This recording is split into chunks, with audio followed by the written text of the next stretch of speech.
Struggling with dark spots? I'm going to break down the different types of hyperpigmentation and the best ways to treat them. I'm Dr. Nina Desai, board-certified dermatologist and mom of 4. My goal is to help you find solutions to your skincare concerns and share a little bit about my life. So don't forget to subscribe to my channel so you don't miss a video.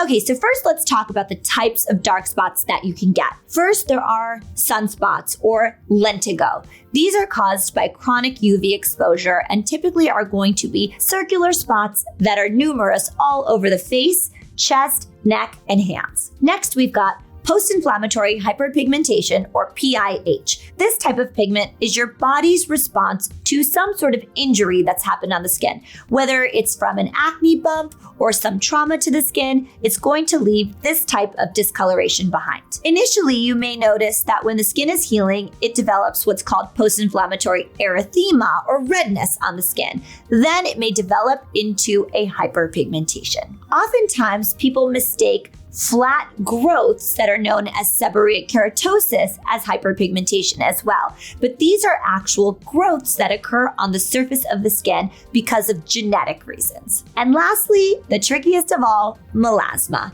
Melasma is a hyperpigmentation that's both mediated by hormones and the sun, as well as other internal and external factors. If you want a more in-depth video on melasma, I'll leave a link to one of my videos in the description box below. So if you're struggling with any type of hyperpigmentation, there are several really important skincare ingredients that you should be on. First, retinols. Retinols will help to induce cell turnover, which will help to lift some of that pigment that sits in the superficial layers, which will then help brighten the skin. Next, hydroquinone. Hydroquinone actually helps to fight pigment production and suppress pigment production. This is available by prescription only and really should be used under the care of a dermatologist. Next, we've got both kojic acid and alpha-arbutin, which are tyrosinase inhibitors, which help inhibit pigment production. Licorice root, which helps to calm down inflammation and even skin tone. Green tea extract is an antioxidant, which helps to reduce excess melanin. Vitamin C is an amazing antioxidant, which helps to brighten the skin and reduce pigment production. Niacinamide helps to brighten the skin and reduce the transfer of melanin to skin cells. I also love glycolic acid, which is an alpha hydroxy acid, which helps to exfoliate the skin so it will get rid of some of that superficial pigment.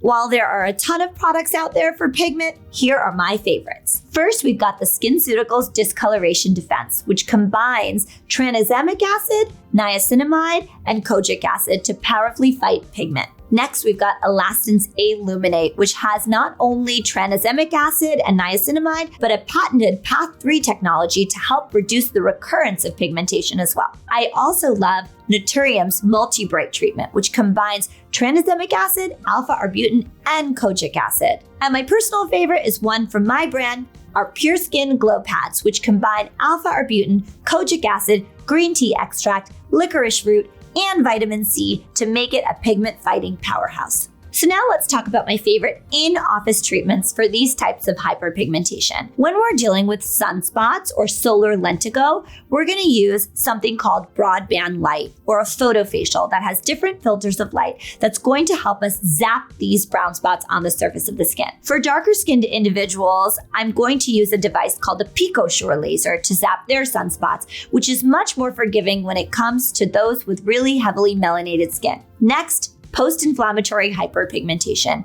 I love treating this type of pigmentation with an array of chemical peels. Chemical peels really will help lift this superficial pigment and get rid of that PIH. Some of my favorites are the VI Peel Precision Plus or the Cosmelan peel. These peels are safe in all skin types. When it comes to the seborrheic keratoses or the genetic growths, we're gonna use either liquid nitrogen, electrodesiccation, or resurfacing lasers to get rid of these spots. So how do we protect the skin from forming hyperpigmentation? It's all about sunscreen. So you want to make sure you're applying your sunscreen every morning, you're reapplying throughout the day, you're using an SPF of at least 30, and you're not forgetting the other areas like your neck, your chest, and your hands. When you're healing from an injury like an acne cyst or trauma to the skin, and you're worried about that post-inflammatory hyperpigmentation, sunscreen is even more important at that point. So don't forget your sunscreen. What are your favorite products and treatments for dark spots and hyperpigmentation?